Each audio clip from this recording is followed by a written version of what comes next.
Queridos irmãos, graça e paz. Eu sou o pastor Carlos, um dos pastores da Igreja Batista Betel. A minha palavra é para a minha igreja. A minha palavra também é para o povo de Deus. E também para todos aqueles que, mesmo não sendo cristão, gostam de pautar suas decisões nos princípios que Deus estabeleceu na sua palavra. Estamos diante de uma decisão muito importante, onde estaremos escolhendo aqueles que estarão governando a nossa nação, tanto a nível federal quanto a nível estadual. E as nossas decisões, a nossa escolha, não vai somente atingir a nossa geração, mas ela poderá perpetuar nas gerações seguintes.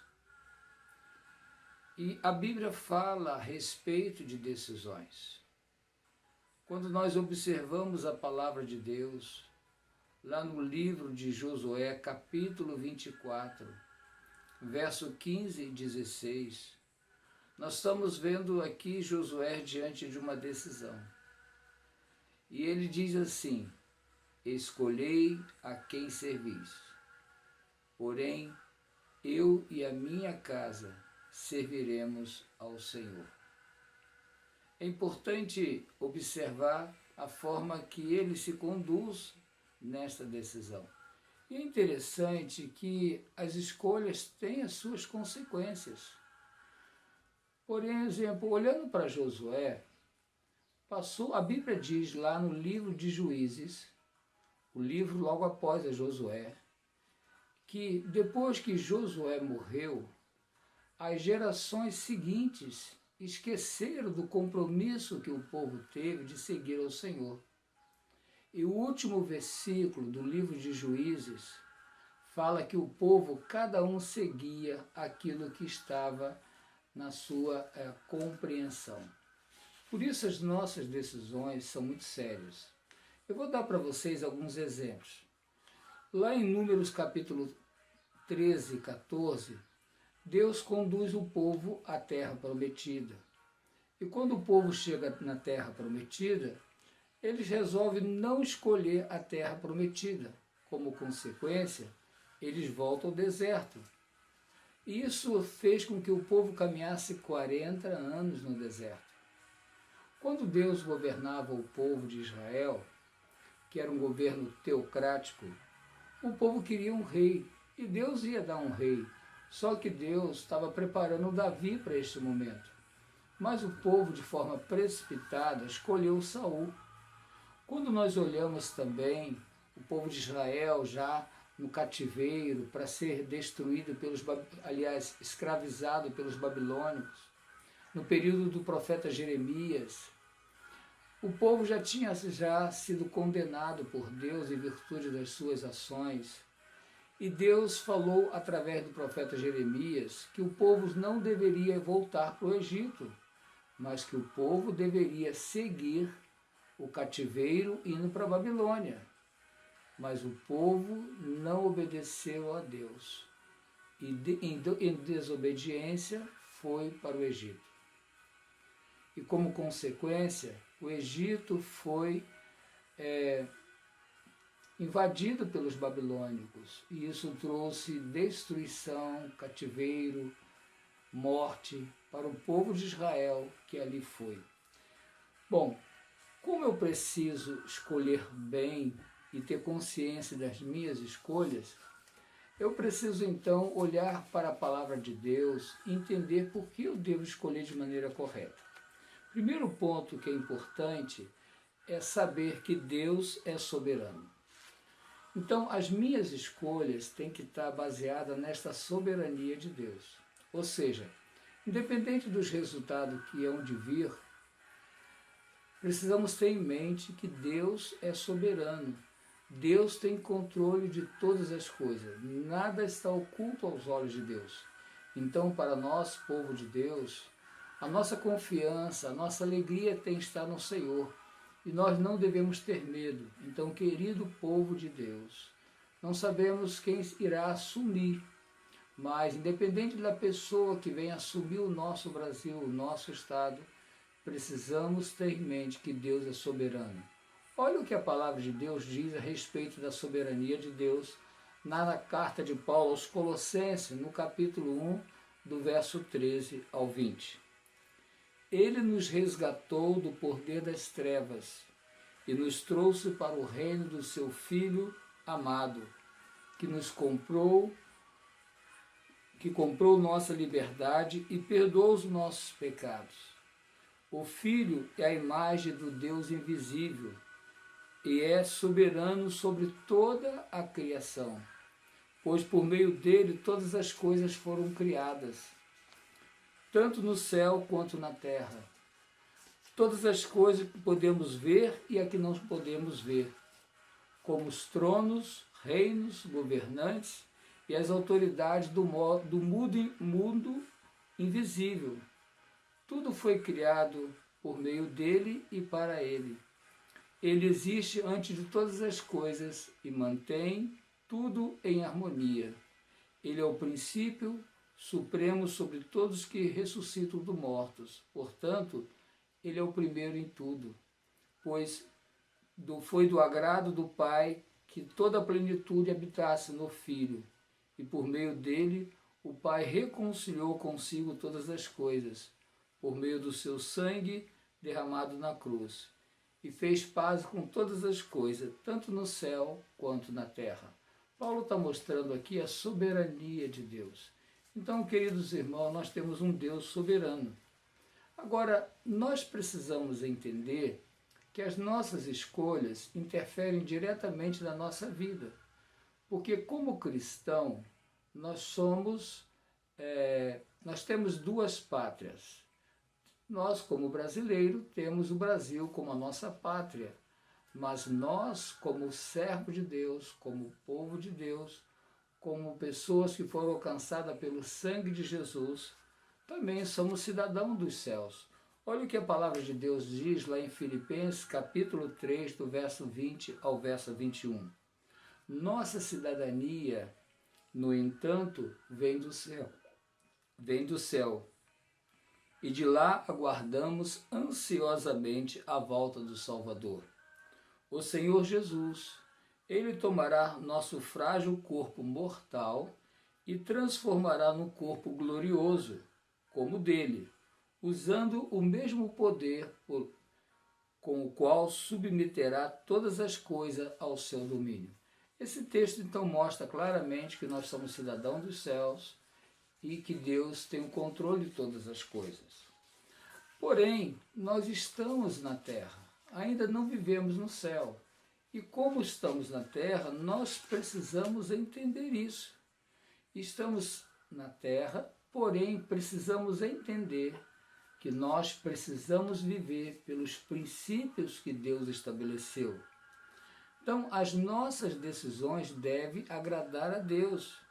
A palavra de Deus diz lá em 1 Coríntios, capítulo 10, verso 31, que tudo é para a glória de Deus. Quer comais, quer bebais, quer fazer qualquer outra coisa, faça tudo para a glória de Deus. E nos próximos dias nós iremos escolher aqueles que irão de governar, conforme já havia falado. Então, no dia 30 de outubro, no dia 30 do 10 deste ano, 22, nós iremos escolher aqueles que estarão governando a nossa morada terrena. E a Bíblia nos ensina, Deus nos ensina, que nós devemos orar pelas autoridades, independente de quem assumir. Olha o que a palavra de Deus diz em 1 Timóteo, capítulo 2, 1 e 2. Deus orienta que devemos orar e nos submeter aos governantes. Em primeiro lugar, recomendo que sejam feitas petições, orações, intercessões e ações de graça por todos, em favor dos reis e de todos que exercem autoridade, para que tenhamos uma vida pacífica e tranquila, caracterizada por devoção e dignidade. Eu concordo exatamente com isso. Entretanto, se nós não escolhermos bem, nós teremos não só que orar pelos governantes, mas também orar pela misericórdia de Deus diante das nossas escolhas. Queridos irmãos, as nossas orações precedem ações. Então, se precede ações, eu preciso então agir do ponto de vista humano. Eu tenho que saber exatamente a quem vou votar. Isso é uma responsabilidade minha. Eu não posso simplesmente não votar, por exemplo. Alguns não querem votar, vão deixar voto nulo. Votar nulo em branco, isso é ficar em cima do muro, é deixar que as pessoas decidem para você o destino, o seu destino, o destino da sua família, o destino das gerações futuras. Então eu tenho que assumir uma posição. Você precisa decidir, é você e sua família. Não deixe que os outros decidem por você. Por isso é importante, como cristão, você avaliar os princípios de Deus para saber se os candidatos estão caminhando de acordo com aquilo que Deus estabeleceu. Por isso é muito importante. E nesse caso, a ação é saber o que o candidato irá estar propondo em relação àquilo que Deus estabeleceu. Olha, eu não quero, neste momento, entrar em questões as quais eu não tenho autoridade para falar. Por exemplo, a forma que ele vai governar. Eu creio que tem pessoas muito mais capacitadas para avaliar isso. Por exemplo, qual o seu plano econômico? Nós temos economistas fantásticos. Claro que nós temos que ver que algumas ações que são tomadas no campo econômico, os países sofrem. Nós temos que avaliar países que estão sofrendo economicamente porque algumas decisões foram tomadas. É importante também saber, eu não tenho que saber quem serão os ministros, não cabe a mim. Por exemplo, se os ministros que serão escolhidos são pessoas mais voltadas à amizade daquele que escolheu, ou se ele tem capacidade técnica. Claro que isso influencia, mas eu não quero pensar sobre isso, porque há pessoas mais capacitadas. Por exemplo, eu não quero pensar quem vai ocupar determinado cargo. Eu quero saber como vai ficar a educação, a família. Por quê? Porque de acordo com as pessoas que foram escolhidas, tudo sofre. De acordo com as pessoas que foram escolhidas, não teremos uma boa educação para os nossos filhos, no meu caso, para minhas netas. De repente, a pessoa for escolhida, se não for escolhida uma pessoa com valor técnico, vai ser difícil também em outras questões sérias. Então, as escolhas que os nossos futuros presidentes, governadores irão fazer, está diretamente relacionada a nós, mesmo que nós não tenhamos. No meu caso, eu não tenho capacidade de saber que é o melhor. Mas como pastor, eu preciso responder algumas perguntas. É minha responsabilidade mostrar aos irmãos que as nossas escolhas interferem.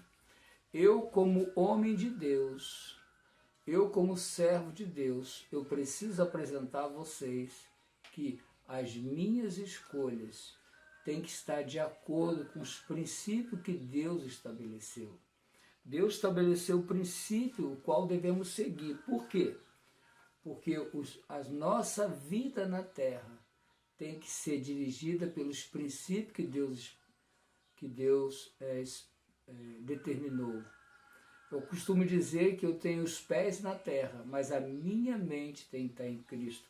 Então, como pastor, eu preciso alertar a igreja, ao povo de Deus, que as nossas escolhas precisam estar de acordo com o que Deus estabeleceu. Os princípios de Deus. Não estou falando sobre tudo. É claro que a Bíblia tem resposta para todas as coisas. Basta estudá-la com cuidado e você vai perceber isso. Mas, por exemplo, eu preciso saber se o candidato que eu estou escolhendo, se as suas propostas estão de acordo com aquilo que Deus estabelece. Não em todas as áreas, mas eu vou mostrar a você qual área especificamente é importante observar. Outro detalhe, que as nossas escolhas, conforme eu já havia falado anteriormente, vai atingir as gerações futuras. Por exemplo, quando o povo de Israel recusou entrar na terra prometida, Deus então volta o povo para o deserto. E lá no deserto, 40 anos eles ficaram e toda aquela geração morreu no deserto. A geração que estava pronta a entrar na terra prometida morreram no deserto. Somente Josué e Caleb e sua geração que entraram na terra prometida. Os demais espias, os demais 10 espias que foram contra a decisão de Deus, morreram no deserto. Por exemplo, quando eu penso na escolha do povo que escolheu Saul e não esperou Davi, que Deus estava preparando, o povo sofreu tremendamente. O povo foi destruído pelos filisteus. O próprio Saul e seus filhos foram mortos. Então foram escolhas erradas. O povo de Israel só teve uma grande conquista através de Davi, que é considerado o período áureo de Israel. Se eu penso, por exemplo, em relação a Jeremias, aquele povo que Deus falou através de Jeremias, fale ao povo que segue para a Babilônia, porque eu vou cuidar do povo lá no cativeiro. Será um período de 70 anos, e Deus prometeu e fez. O povo de Israel voltou depois de 70 anos. E o povo de Israel é a nação que é hoje, porque Deus sempre cuidou desta nação. Mas aquele povo que desobedeceu a Deus e foi para o Egito, aquele povo morreu no Egito. Então as nossas escolhas interferem também nas gerações futuras. E como pastor, tem 2 temas que me preocupam bastante. O que eu falei para vocês, eu não tenho capacidade, conhecimento a ponto de determinar como devem ser as pessoas que irão ocupar os ministérios. Eu tenho que avaliar se essas pessoas são pessoas escolhidas pelas suas capacidades técnicas e não apenas alguém amigo. Porque quando eu olho outros países que fizeram escolhas erradas estão sofrendo. Mas como pastor, eu tenho que olhar 2 princípios. E o primeiro princípio é família.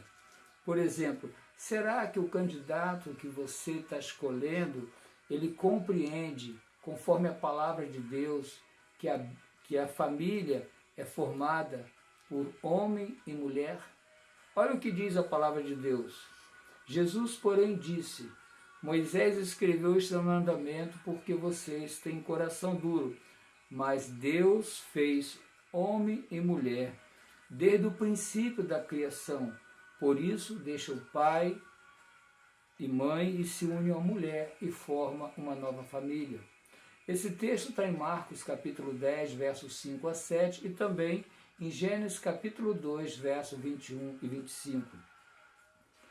Eu sei que algumas pessoas têm optado por outro tipo de formação familiar. Entretanto, tanto em Levítico capítulo 18, verso 22, Romanos capítulo 1, 18 a 22, Deus dá orientações específicas sobre isso. Deus alerta, exorta sobre isso, mas as pessoas têm livre arbítrio de formar a sua família. O que não é possível é querer fazer com que as outras famílias sigam esse padrão. Então nós, como cristãos, temos um padrão que Deus estabeleceu. E como padrão estabelecido por Deus, eu tenho que votar num candidato que não vai ferir esse princípio de Deus para a família. Outra questão muito importante que nós temos que avaliar, o valor da vida. A palavra de Deus, lá no Salmo 139, diz assim: Tu me formaste no meu interior e me teceste no ventre da minha mãe. Eu te agradeço porque me teres feito de forma tão extraordinária. Tuas obras são maravilhosas e disso eu sei muito bem. Tu me observaste quando eu ainda estava sendo formado no segredo, enquanto eu era tecido na escuridão. Tu me viste quando ainda estava no ventre. Cada dia da minha vida estava registrado no teu livro. Cada momento foi estabelecido quando ainda nenhum deles existia. Como são preciosos os teus pensamentos a meu respeito, ó Deus. Eu fico pensando a questão do aborto. A palavra de Deus é muito clara, desde a primeira multiplicação celular, da primeira mitose, o homem já está sendo formado. A palavra de Deus mostra que os olhos do Senhor estão ali acompanhando. É como se Deus estivesse com as mãos dele nos formando. Nós somos pessoas únicas. Agora, quando um governante, nas suas propostas, mesmo entre linhas, aprova o aborto, eles estão então indo contra um princípio de Deus. E o mais sério é que o aborto, segundo a Bíblia, é um sacrifício de criança. Olha o que diz a palavra em Levítico, capítulo 18, verso 21, a esse respeito. Não permita que nenhum dos seus filhos seja oferecido como sacrifício a Moloque. Não desonre o nome de Deus. Eu sou o Senhor. Olha, eu fico muito preocupado quando uma pessoa que diz ser cristã aprova o aborto. Claro que existem leis rigorosas para proteger a mulher durante uma afronta. Eu sei que existe lei, eu não estou questionando as leis. Agora, com deliberar o aborto, incentivando, eu tenho muita preocupação. E você, querido irmão, tem que pensar nisso, porque Deus não aprova o aborto. Por isso que eu estou falando para o povo de Deus, estou falando para aquelas pessoas que buscam na palavra de Deus orientação para a sua vida. Outra questão muito importante é a liberdade religiosa. Há muitas pessoas que têm o direito de escolher. Eu decidi ser cristão, eu sigo ao meu Jesus. Agora, pessoas têm o seu direito. Então, os governantes têm que dar liberdade a cada um de escolher quem quer servir. E não de maneira arbitrária, destruindo templos, como tem ocorrido em alguns locais, onde aqueles que estão governando desconhecem o princípio de Deus. Deus deu livre escolha para o homem.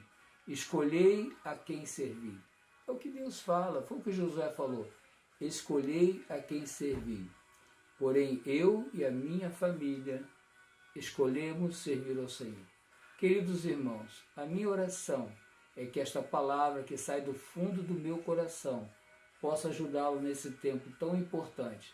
Tempo este que iremos escolher os governantes tanto a nível federal como estadual. Que Deus abençoe ricamente a você, que a mão do Senhor esteja sobre a tua vida. Amém.